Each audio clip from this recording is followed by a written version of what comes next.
Welcome to episode 2. Ooh, we got a doozy. We're flying. The episode title is Our Greatest Episode. Oh, no, Our Greatest Episode. We hope it's our greatest episode. Our greatest export. Greatest export. So this came on the heels of something you said towards the end of the last episode, quote from our previous mayor, Mr. Howard Wiggs, that we don't want our greatest export to be our talent. Yes. That got me thinking. Mm-hmm. And I know it got you thinking because my phone kept blowing up with all of these different studies and links, and the little wheels, the little hamster started spinning. Mm-hmm. So I really want you to kind of lead us into the first thing that we're going to talk about. And this is, I've never seen this before. Yeah.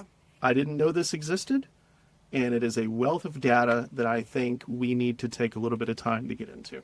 Yes. So we're referencing everything we're going to talk about statistically, unless we say otherwise, is pulling from a resource that is called the Innovation Intelligence Index, the II3. It is, you can find it on statsamerica.org. And I just want a little blurb so that you kind of know the validity of the data, where it's coming from. Stats America is a service of the Indiana Business Research Center at Indiana University's Kelley School of Business.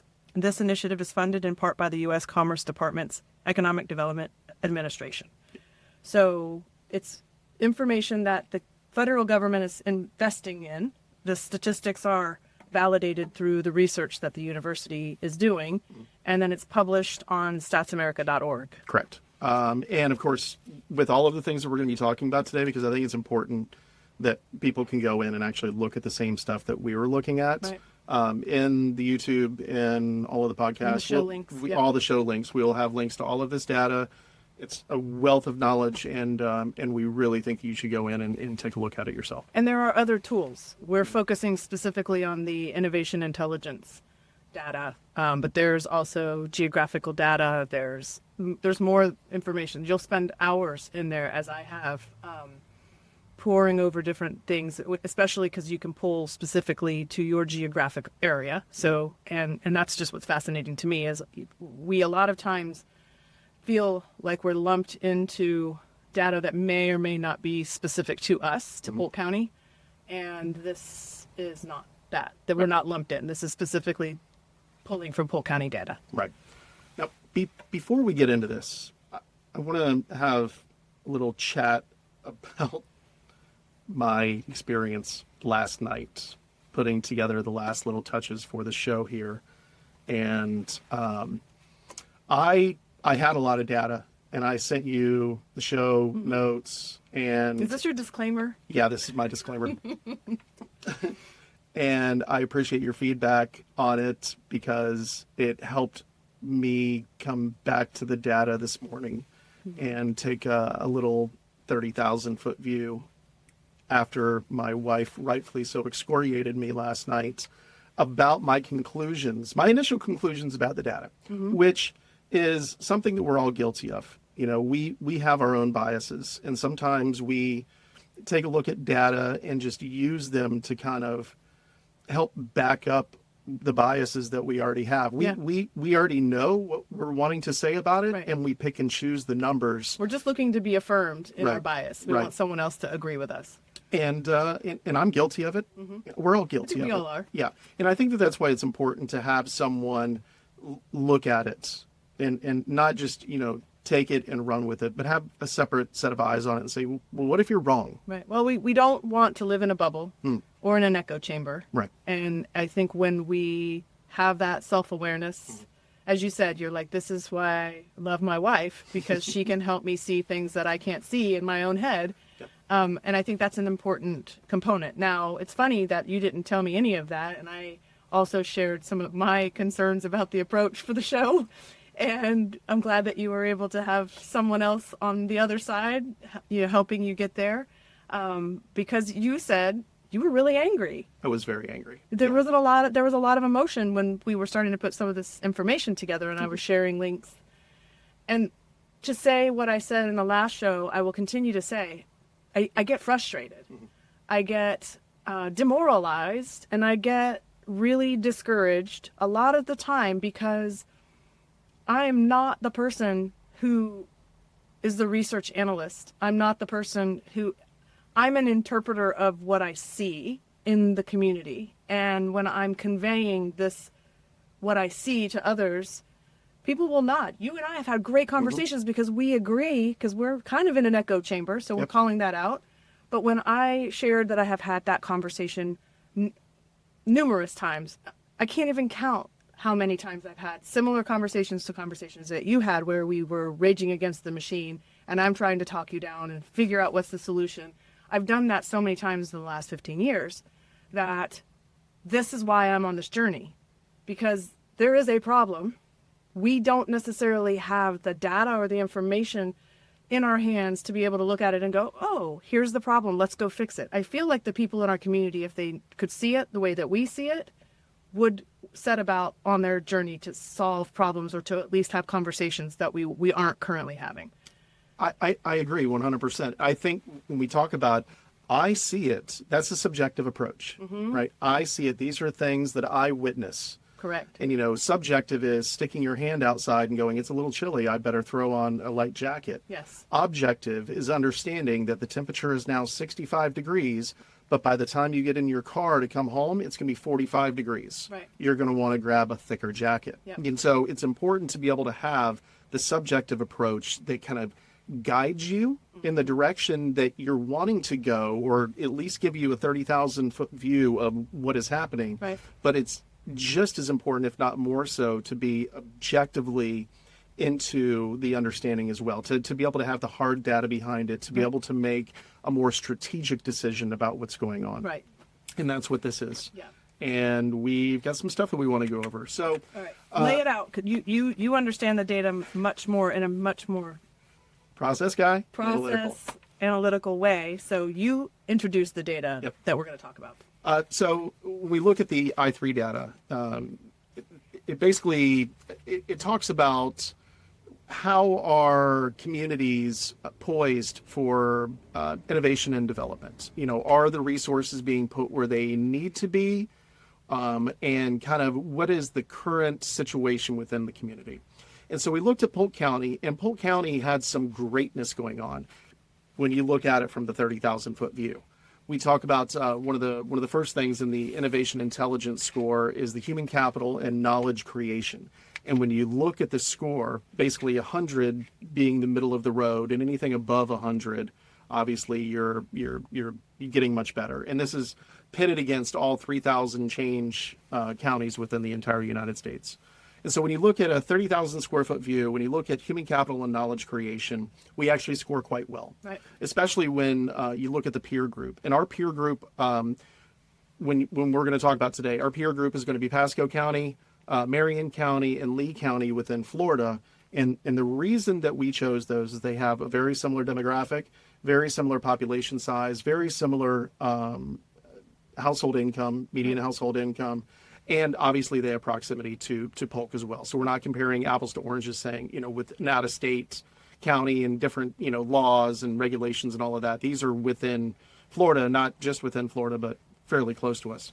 But then we also identified a couple of aspirational counties that are out of state who were in Polk's current position, but have since in the last couple of years really elevated their status to kind of get to where this is maybe where we want to be. And we call those our aspirational. They are aspirational. Yeah, these are, when we look for the comparison, that's the comparison piece right there, is these are the aspirational ones. And we're talking about Forsyth County, Georgia, just outside of Atlanta. And we're talking about Rutherford County, Tennessee, outside of Nashville. Right. So when you look at the 30,000-foot view for human capital and knowledge creation, which is the thesis when you talk to the majority of our governing bodies throughout the county, is they are wanting to invest in the human capital aspect of it. We're wanting to educate, to create high-wage, high-skilled jobs. Yes. That is what everybody is focused on, and that the majority of our resources are put, as far as expanding human capital, that is where it is put. Right. And when we're talking economic development locally and new projects are coming in, the way that they're being delivered to our elected officials is, this is X project, this is how many square feet, this is how many high skill, high wage jobs it's going to represent. And so they may just say this is going to represent 300 jobs and not qualify that as high skill, high wage. And then they'll qualify separately what the high skill, high wage jobs are, because that's a priority that we are focused on, and you hear it frequently. And so it's not just jobs for the sake of jobs. It's jobs that generate a high skill and a high wage, because those represent the educated, the experienced, the very skilled workers who have a specific talent or a specific skill that only those folks can do for those jobs, Right. as opposed to a cash register or retail or something else, or, Correct. or pouring a beer at Swan. Correct. Which is very high skill. So when you take the big high level view of it, Polk does score extremely well, Right. In the human capital and knowledge creation. That's where you have to dig a little bit further into the actual data. And this is where I was wrong last night, and where I really had to go and look at it today. There are a lot of components when you look at the human capital and knowledge creation components. Yeah. And the first one, and you'll see it at the top of the list if you go into the data here, is just this school level. What level of schooling have you finished? Since they're not looking at the sheets, let me stop for 1 second. The rating that we received for overall for Polk County is 131.0. Then we're now talking about human capital and knowledge creation index, and our score for that is 145.8. Okay, so we'll move on down, but that's on our score that we're referencing. So it's high related and relative to other scores around the country. Actually, we're ranked 147 for that. Out of 3,000. Out of 3,011 or 3,111 or something. Right. So that's excellent. 100%. I'm very excited. I'm like, Polk County, let's go. Let's go. Until you dive into the data, Right. And actually realize where the weighting issues are. Right. And this is one of the problems with data. If you just look at one component, it can look absolutely fantastic. But if you start to dive into it and see what the actual ingredients are, you'll understand that that's a whole lot of salt Right. that makes that recipe delicious. Which is why skill and talent and experience is important when we're hiring people, because whose job is it to go dig into that, right? And I guess I go back to, whose job is it to do what we're doing? No, who's going to do that, right? I mean, we're doing it. I don't know if anybody else is, but I feel like that's a point that I wanted to make, because when I'm looking at this information 15 years ago, I was assuming someone was. And that, who am I? What do I know? I'm taking it at face value, and I'm like, somebody's job to do this.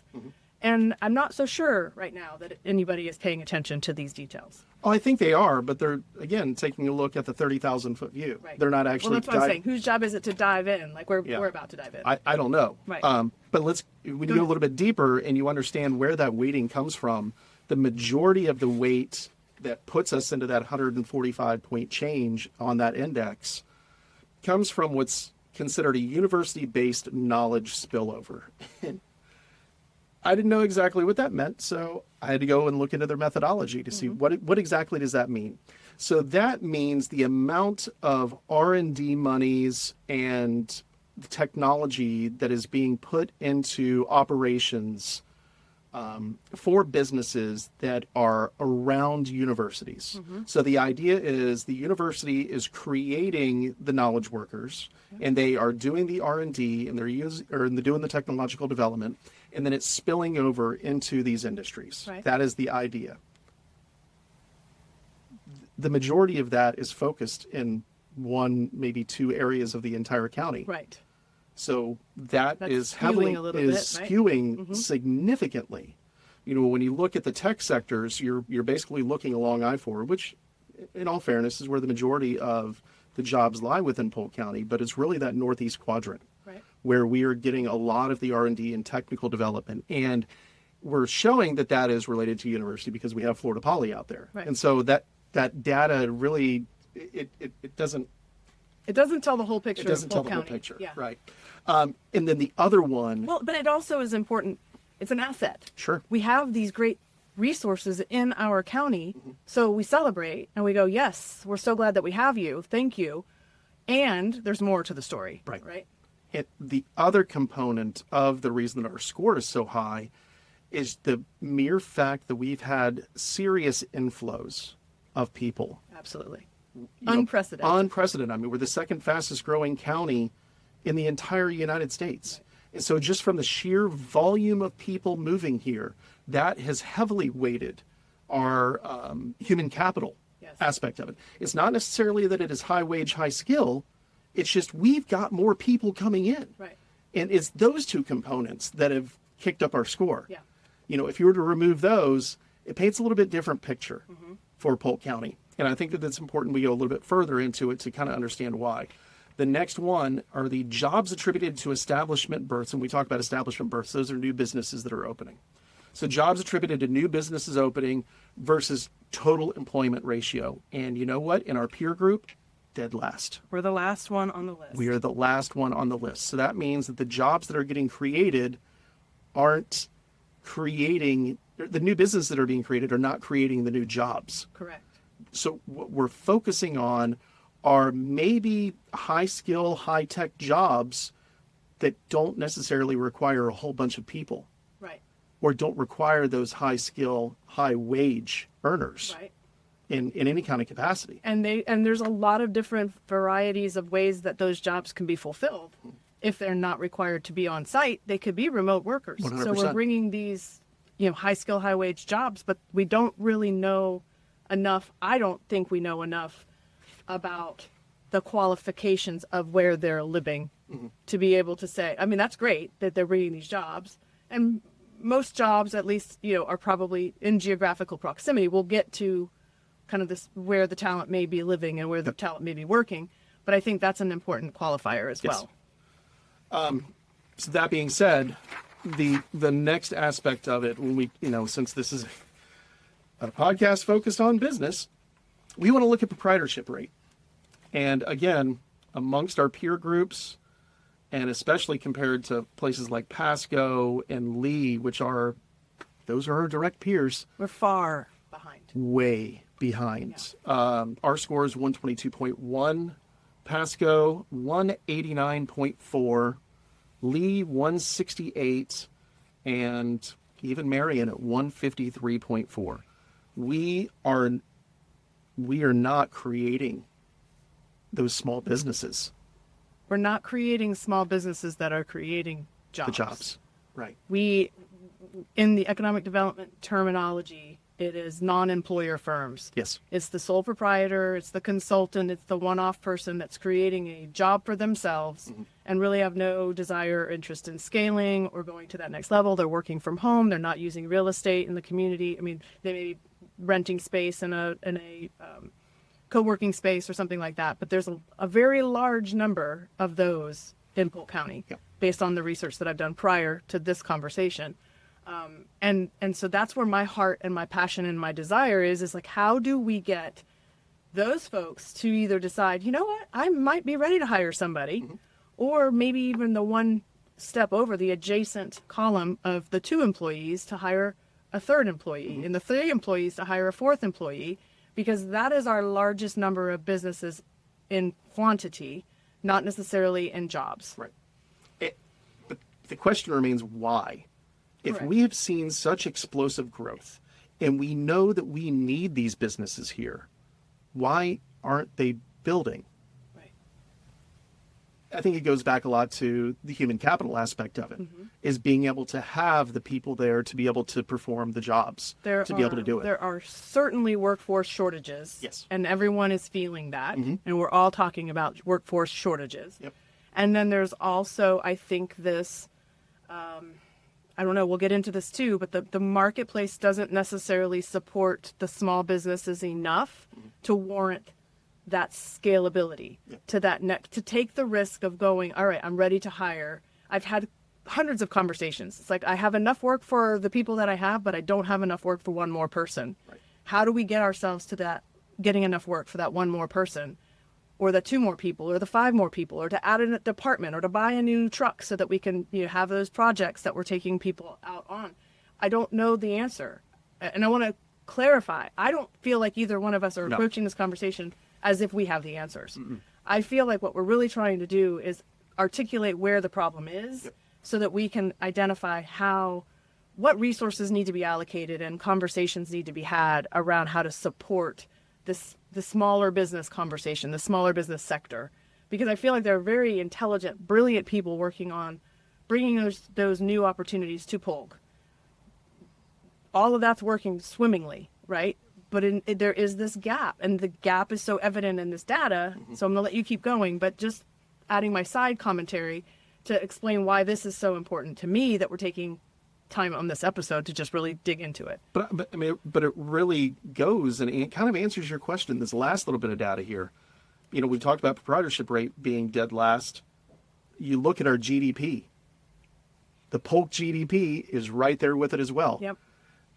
So we are bringing new businesses and all this technological creation and all of that, but it's not adding to the GDP of our county. Right.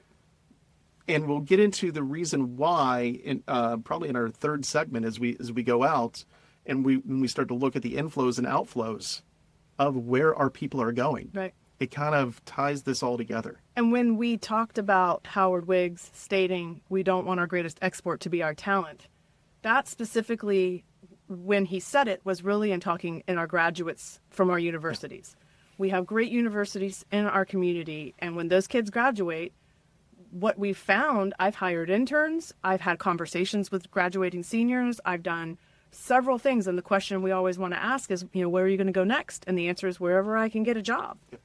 And that's not a high bar. No. But it's not, they're not necessarily going anywhere. And we'll take a look at that. Yeah. They're staying here. True. They're just not working here. Correct. We'll get to that one. Last but not least, before we wrap up the I3 study, or at least on our end, we really want you to go and take a look at it yourself. You can do the same analysis that we did, draw your own conclusions, but it's pretty evident. Change in annual wage and salary earnings per worker, dead last. Per capita personal income growth, all the way at the bottom. Average poverty rate, actually we're doing pretty well there. Because that's a number we want to have low. Right. And we are pretty low. Yeah, we are low, but that goes to reinforce that we have the worker shortage issue. Correct. But the jobs that we're training for and the jobs that we are wanting to push in Polk County are getting fulfilled, but they are the lower skill, lower wage jobs. Right. But we are filling those. Correct. You know, so that is one thing that we have going for us is we actually have a fairly low poverty rate. Same thing, you know, poverty rate and unemployment rate are actually low. But this one, the government transfers to total personal income ratio. Now, explain that again. Yeah. Government transfers to total personal income ratio. So government transfer are going to be things like Social Security. Those are going to be things like WIC, any kind of food assistance, you know, any kind of benefits program that you may have. And when I looked at this, I'm like, wow, that number is actually really low. I would have thought that would have been much higher until I clicked in it and realized that it was an inverse proportion.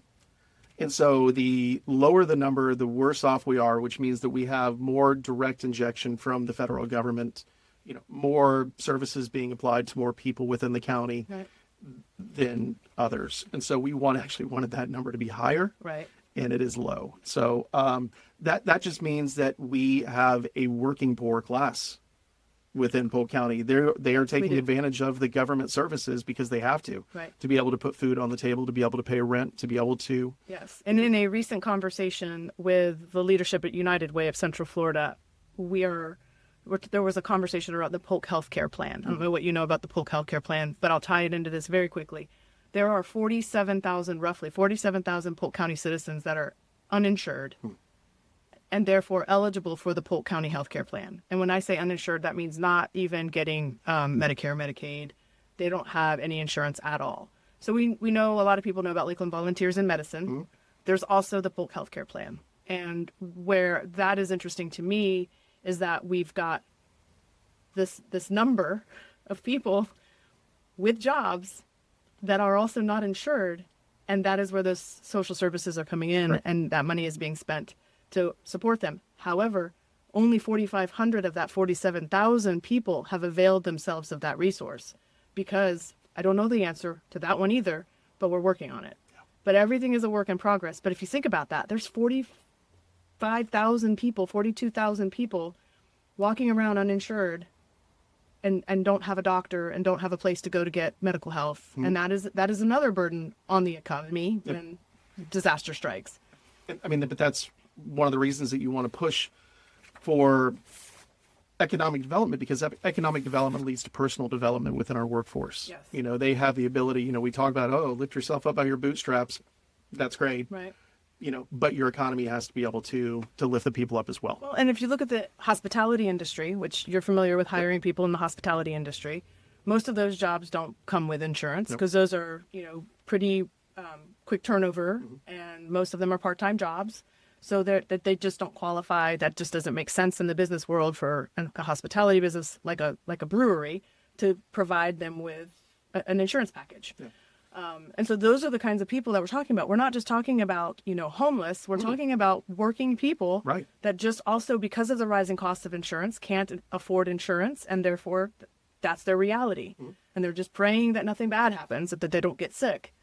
So this has been a tough one. Yeah. Let's go ahead. Let's take a few minutes. Yep, we're going to take a breath. We're going to go ahead. We've got some word from our sponsors, and we will be back in a couple of minutes to wrap this whole thing up, to say, what do we do about it, and what is exactly happening? Be back in a minute. If you're running a small business, you already know there's never enough time in your day. It's 3pm.io builds custom automations and workflows that save you time and money. Stop working in your business and start working on your business. Go to it's3pm.io to schedule a call today. In 2025, you leveled up. Now it's time to break through. The 2026 Central Florida Business Expo, September 29th and 30th at the RP Funding Center in Lakeland, Florida, right in the heart of the I-4 corridor. Connect with hundreds of business owners in a massive exhibit hall. Learn from purpose experts, best-selling authors, TEDx speakers, and Inc. 5000 CEOs delivering keynotes you will not want to miss. Unlock the strategies, the connections, and the confidence to lead real, transformational growth. This is your moment. Break through. September 29th and 30th, 2026 at the RP Funding Center in Lakeland. Sponsor and exhibitor registration is open now at cflbe.com. All right, and we are back. So what does this all mean? We talked a lot about the current state of the Polk County economy, what it looks like. We've got data that says, yes, we've got a high-tech sector. We've got high-paying, high-wage jobs. Dive into the data a little bit deeper. Really, you know, we don't. You know, we have a lot of room for opportunity there. But if we have it, but then the data says that we don't, where's it coming from? Right. That's this right here. And basically, this is also in the show notes. This is, yeah, all of this will be in the show notes. So this is from the Florida Department of Labor SHED study. And basically what it does is it goes in and takes a look at people that live and work in Polk County. They did this for all the counties, but people that live and work in the county, people that live in the county but work outside of the county, and then people that live outside of the county and work inside of the county. Okay? Yep. And, you know, it's a Venn diagram. Mm-hmm. And if you look, we have approximately 300,000 people, close to 300,000 people that are actually active in the labor force. You got a lot of them exiting. As of the latest study that was done, which was 2021, I know it was a few years ago, but we have approximately a net negative outflow of people living and working in Polk County. So what does that mean? Approximately 50% of the workers within Polk County are working outside of Polk County. Now, that doesn't mean that we don't have some inflows. We do have inflows from other counties.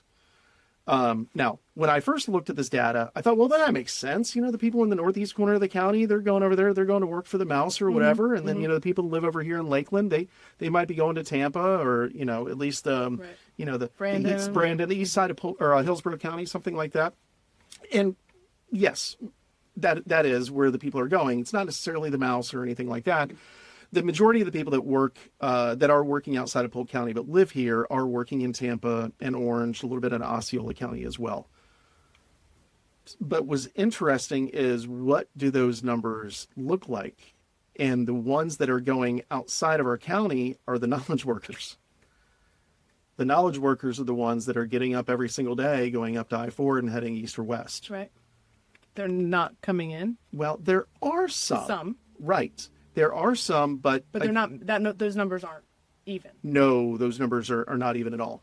I thought that it was going to be a lot more along the service sector. I thought it was going to be that we were going to see a lot of our, hospitality industry people that were getting up in the morning and heading out, and they're going to go work in Kissimmee or they're going to go work at Disney, Right. Universal and all that. Not necessarily the case. Some of that does happen.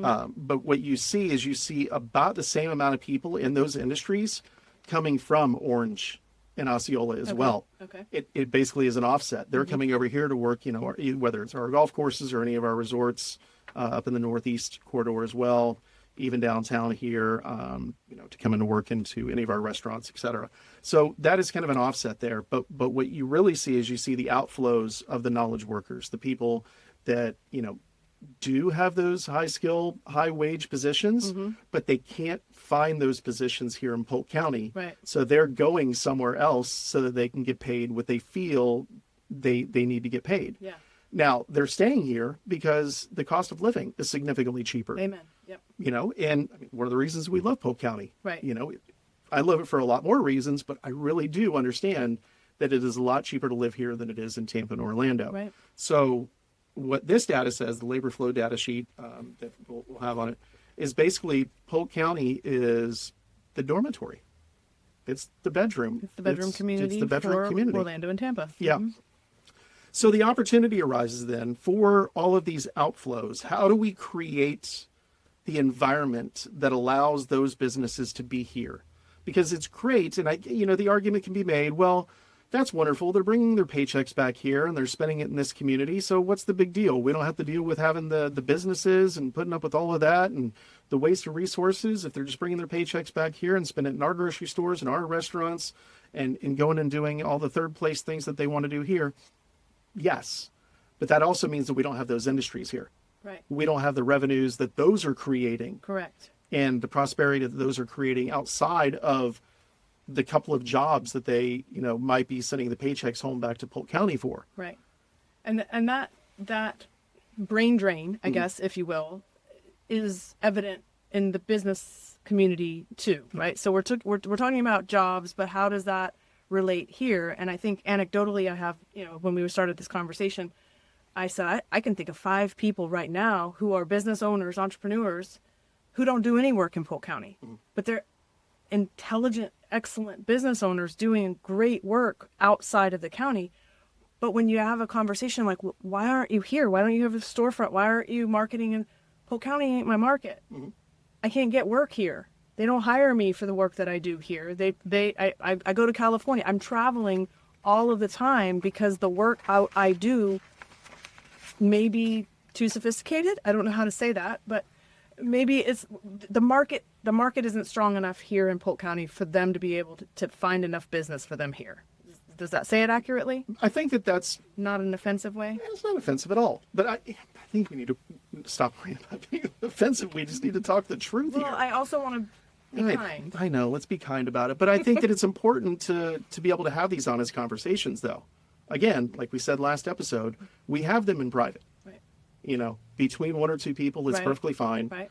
But And what happens is we become indifferent. Yeah. That's what's frustrating to me. Yeah. We become cynical. You've talked about kind of your perspective of being a little bit more cynical. I'm a little bit more idealistic, but I'm also leaning more. I find myself coming into this thought process of being cynical because I feel like that's the way around me. We are a product of our environment. And so I'm fighting really hard to say, no, I don't need to become cynical. I want to be a solution finder. I want to create solutions. And so if we are a product of our environment, and I use the word ecosystem to describe that because you need all of the you need the pollinators, you need the big trees, you need the little trees, you need the water, you need all of the pieces of a healthy ecosystem in order for all of those pieces to thrive. And if we have the large corporations working very well and we don't have the smaller businesses working well, where you walk downtown and you're like, oh, I want to go in that shop. Oh, I want to stop here. Oh, we have a really cool spot. When when a friend comes into town, you want to show off your downtown. You want to let them see everything. And oh, we have this great business over here. Oh, and I want to drive across the county to take you to this cool place. Like that's the scene we all aspire to. but I don't feel like we can confidently say that we have. I think Lakeland is moving. We're getting there. And I think that's what we also say. It's like, we're very optimistic. I think things are getting better, but I don't know that they're getting better at a scale that satisfies the small business community that we want to attract. We want to attract people to start businesses here, and I don't know that we're doing that yet. The numbers say that we're not. Right.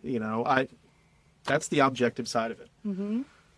I want to be aspirational too. I built a business here in Lakeland, multiple businesses at this point. I fully believe in it. I believe that we have the ability to do wonderful things. But I think that it's going to take a concerted effort and everyone to be on the same page and to be driving towards the same result. Right. And for people to not get defensive. No. That we're saying things or that we're not necessarily, like, I always say I feel like there's a dog and pony show when reports come out at the end of the year and they're being delivered to the commission, and it's like, oh, this is all of the great things that we did, and we sit there and we applaud it, and I don't want to not applaud. I don't want to not be celebratory of our successes and the things that we're doing. But again, if continuous improvement is the goal, then the next question immediately after the applause is, how do we do better? Yep. How do we go to the next level? What are we missing? And I don't, if we're questioning our biases, like we talked about at the beginning of the show, that requires us to do a really solid gut check and say, I don't know that we're where we could be. We have the potential to be much better. What is that going to take, and how are we going to get there? And I don't know that we're having those conversations because we're so much often patting ourselves on the back for the great work that we've done. And I don't want to take anything away from that, but I also want to do better. It's an innovation Part of it. Mm-hmm. We have a lot of these communities that are around us that have been innovating, that have done great things. There have been a lot of pitfalls with them as well. But we have the ability to do great things. Yes. So. Well, I think that the part for me that brings me the greatest excitement is when I think about all of us being on the same page and having a conversation, and the realization that there is validity in the small business community that we have not yet even tapped into. We've not even started conversations that say, hey, Dan, you're a small business owner. You started Swan Brewing. You probably have a wealth of information and knowledge that we would love to learn. Let's put together a room full of people like Dan and maybe me and maybe some other folks to say, what can we do to innovate and level up to Polk County's standards? Because I think we all have a higher standard. I just don't think that we're working to achieve that standard. I think that, yeah. To a certain extent, you're right. Am I making you speechless? No, it makes me sad sometimes. Okay. Because I think that we have the ability to do those great things, but we don't do exactly what you're saying. Is to have the voice of the community. We're really, really good at building all of these different commissions and all of these different groups to discuss our ideas. But are the right people in the right place at the right time having these conversations and actually driving the direction? What would you describe as like 2 or 3 things that you see are symptoms of the greater problem? What do you see on the outside that you think indicates the deeper rooted problem? I don't know that I fully understand the deeper rooted problem. I think that maybe our infinite emphasis on which part of economic development might be a little incorrect. We are well suited to be that transportation and logistics hub. I mean, It's just our geography. Mm-hmm. We have I-4 right here, which is, one of the busiest roads in the entire United States. Makes a lot of sense. But continuing to make that our main focus, is that going to drive the growth that we need to see? Is that going to change the inflow and the outflow? No, because the inflows that we're getting as a result of that are people that are driving down I-4, whether it's from Tampa, Orlando, or whatever, to come here. Mm-hmm. to work, and then they're going home and they're taking all of that economic activity back to their house. Mm-hmm. But those businesses are designed to run as lean as possible and to have as few bodies actually doing the work as possible. Mm-hmm. I don't want to call out any company, but I'm sure you've got some packages there sitting on your front step. Yeah. They're going to an autonomous workforce. They've got robots that are running around. They have a few higher level people, a few high skilled people that are going to be in their upper management. But, in the next couple of years, right. What does their actual workforce look like? So then what's going to happen with those people that were working in the warehouse? Yeah. Where are they going to They're go? going to find a new job. We put a lot of money into making sure that we attracted those businesses, and rightfully so, because we are geographically geared to have those here. But can we put those dollars somewhere else now to businesses that are actually going to start building wealth in our communities, to be able to share it, the sole proprietorships, the mom and pops, Main Street USA, the actual economic engines that are going to drive the innovation and the creativity in Polk County. And I don't know that is there. I mean, how does it get there? Do you have any theories on how it does get done? Yeah, it's going to be the people who are listening to this, who may or may not be the decision makers in the government, going, maybe there's a different way to do this. Right. Kind of step back. You asked me, what do we need to do? And I said, we need more firepower. I think it's just, the apathy. We need to do something with the apathy is what it is. And that's exactly what it is.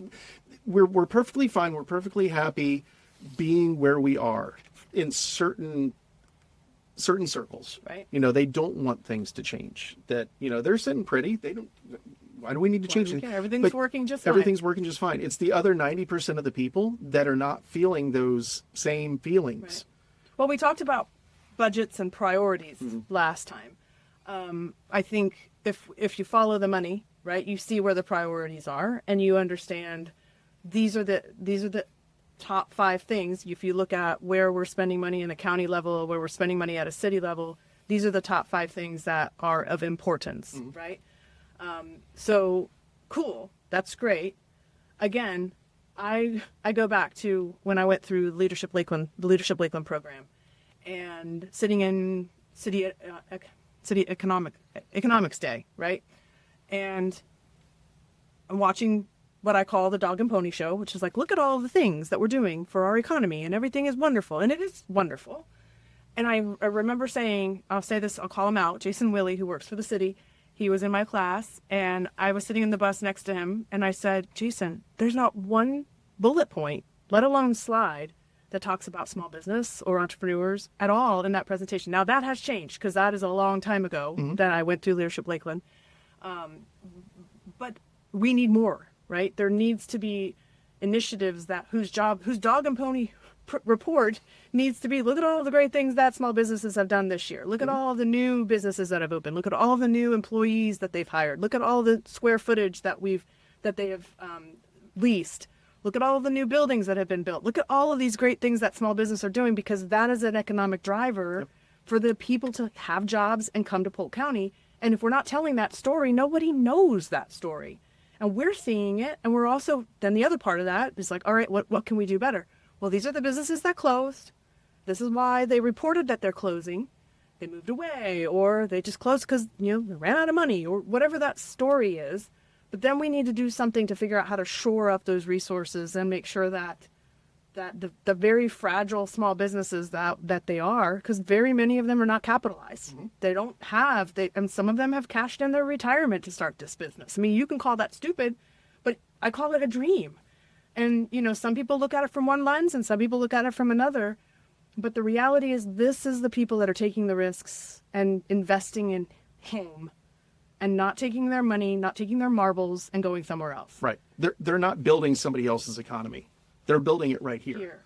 And, we have an indifferent attitude about it. It's apathy is what it is. We talked about it in the last episode, that you have to have the skin in the game. Those are the people that are driving the innovation. Those in even just opening up a small little shop in the downtown, vacant, storefront is innovation, because it was a vacant storefront. Yes. They're taking the risk, and they're taking the money, their own money that they worked hard for, putting it back into our economy and creating jobs. But to go back to what you're saying, we don't look at the exit interview for the businesses that didn't survive. Right. We don't do the analysis on there.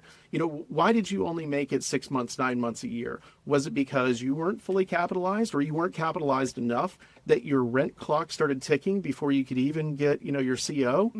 Or even a permit to start your build out or your rehab or whatever the case may be. And you didn't have any more resources to dig into when you ran out of that money that you thought was going to get you to your CO? Right. Yeah.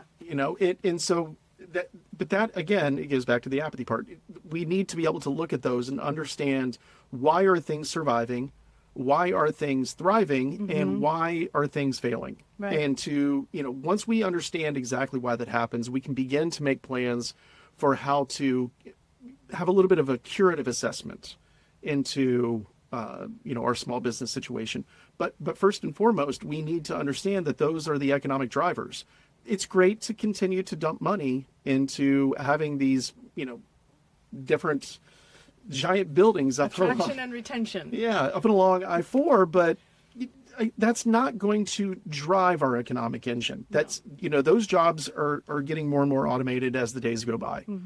And we need to have a place for people to go to make real money, to be able to increase their, I don't even know what I want to say. I don't want to say, their lifestyle, it's not even making anything more affordable. It's just, how do people have a better life within Polk County and, stay here, be able to build businesses here, raise, it is quality of life, but have the quality of life, but that's what does that mean? That means something for everybody, right. But as a general thing, how do we make things better for the citizens of Polk County in general? And that's going to be to understand what we're currently struggling with and where we need to kind of maybe shift our resources a little bit. Yeah. Well, you put in the show notes, like, getting ahead locally. What does that mean? We didn't really even talk about it. You're kind of swimming around in that discussion. And I think there's no one size fits all answer. Everybody wants something different. And we also need to survive. So if we're feeling like, and I think if I were to wager a guess, a large majority of our smaller businesses are in a perpetual state of survival mode. Good. They're in a perpetual state of, what keeps them up at night is making payroll. What keeps them up at night is not being able to keep the people there that are working for them. I think one of the questions that I had with someone recently was, I hired somebody and then they went and started their own business. Or I hired somebody and I gave them all the experience and the talent and skills that they needed, and then they went to work for my competitor. Yeah. Why would I even want to hire somebody if that's the state of the situation? And that's reality, right? Like, you've got to walk into that with, like, this is what's going to happen. But at the same time, there's not another person to hire right behind them. So the worker has the advantage and the leverage, and that's not a good feeling for the business community. But if we can do something to pull the lever and say, all right, well, we're working to, what is it that the business owners need their employees to have? What skills do they need to have? Like, in my world, if they can come out with some basic graphic design skills and some basic web skills, that's a wonderful thing for them to have, even if I'm not hiring them as a web designer or a graphic designer. I just know that I need that sometimes when I'm at capacity to be able to do more things. So what are the things, like, in other people's businesses that they're like, man, if that person just knew how to do this, and they did the job that I hired them for, that would be fantastic. We need more utilitarian employees, right? That have more than just the one skill. But we also need, the business owners also need to understand that you have the ability to teach that as well, or to provide the up training to be, if you've got an employee that is, 75% of the way there, but it's like, I wish they just had that one extra thing, provide it to them. Absolutely. Well, and then also look around. Is there a resource? Because to me, education is key. Yep. And if we were able to have affordable resources where we could send our employee, like, I don't know that I could teach somebody how to be a graphic designer or how to use Canva. I mean, I can hack my way through it, but I'm not the one that needs to be teaching it, right? And if this is a very tight, small little boutique, that person might not have, I've had people say, Chrissanne, can you teach my employees how to do this? I'm like, no, I can't teach you how to do it. But maybe one of my employees could, and that's not how it works, right? But if there started to be some of those, just workshops for businesses to send their employees to, that starts to solve that problem, right? That's kind of where I'm going with that. It's like, but we don't even have a conversation about what do you need, because we don't really have a consideration or a concern yet for the needs of the community in the small business world. But we do a little bit. So I just wanted to throw this in. So this is the Economic Development Council. Yes. Yeah, Polk County. CFDC. Yeah, right. Central Florida, right. CFDC. Thank you. We understand, this whole thing about, being able to build our businesses up in the outflow situation that we have. Let's call him out. Gary Ralston, he's commenting on the labor shed study that we were just talking about, and that there are over 100,000 available workers who should be attracted to an opportunity to work closer to home. It is an opportunity to attract them, but that's the way that we look at it. Why are we attracting our outflows? Why don't we focus more on retention? Yes. Yes. We are building them here. Preach. Stop focus on the attracting. Let's start focusing on the retention. And the shoring up of those resources in our community. That's what I continue to say. Like, attraction is great. Retention is also great at that high level. We need to figure out, okay, we brought them here. Now how do we keep them happy? Yep. Right? That's the model. But the model hasn't shifted to this. There's a term, it's in the economic development entrepreneurial side of conversations. It's the entrepreneurial led economic development, which goes back to that, like, ideating around having study groups and people that are coming together that are talking about how can we use your skills and your skills. Craig got a job outside of our work, right? He found a job. It was a perfect job. He's probably the best employee that anybody could have possibly found, because he's worked for himself and knows what that means. And so he's very conscientious and considerate, and he's not taking too many days off, and he's not doing all of the things that, you don't want an employee to do. And so, like, tapping the shoulders of employers and people who have previously been employers to ask them what we need to do to have a better workforce, we're not doing that. Yeah. Well, we're not even having we're all busy, so, like, that's the other part. I've got some time. We've got our nose to the grindstone. We're working our butts off. Chrissanne, I've got some time. All right, we talked a lot today. We did. Let's wrap it up. How are we going to summarize this today? Oh, man. Let's put the caveat on it. I am not a data scientist. I am a guy that knows how to go in and find the data, be able to parse it decently. I'm glad that I'm surrounded by people that can tell me when I'm wrong, or that maybe I need to look at it from a different direction. And I think that's the thing that, if you want any takeaway, if you ever think that you're right, do what I normally do and pretend that you're the dumbest person in the room and ask other people their opinion. And then take a step back, look at it again, and then see if you're right or not. Maybe there's just a different way to look at it. Yeah. That was the big thing that I pulled away from this. I had misconceptions going into it. I had my biases.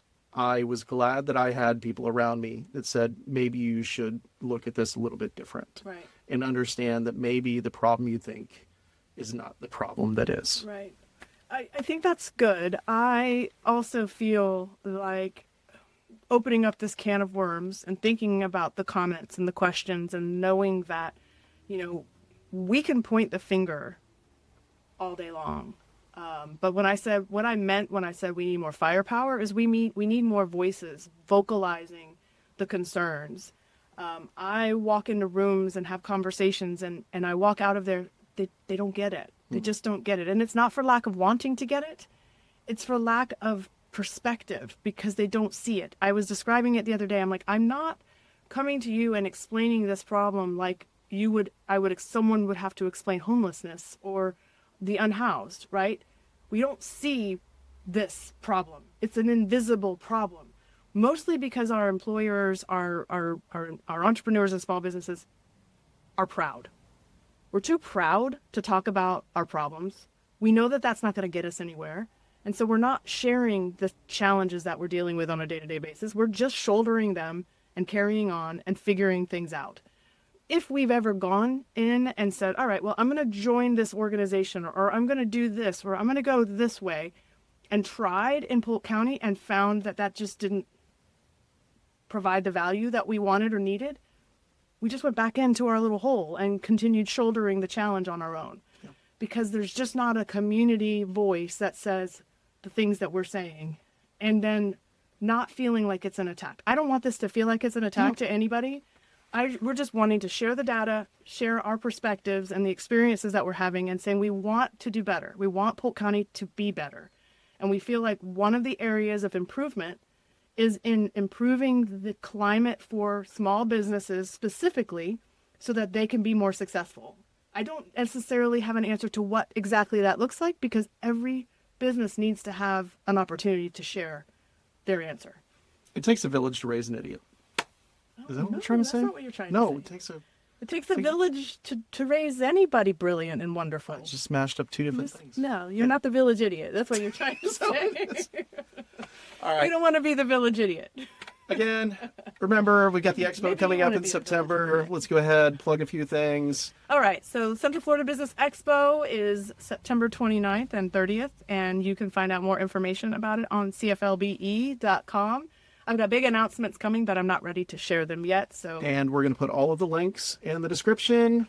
So you're that going we'll to be give me able to- all of the links, and we're going to put it in the description. Well, we're even going to put it in for the Business Expo and everything else. We Yeah. want people to be able to go and check all this out. So All that information will be there. And you want to plug, it's 3 p.m.?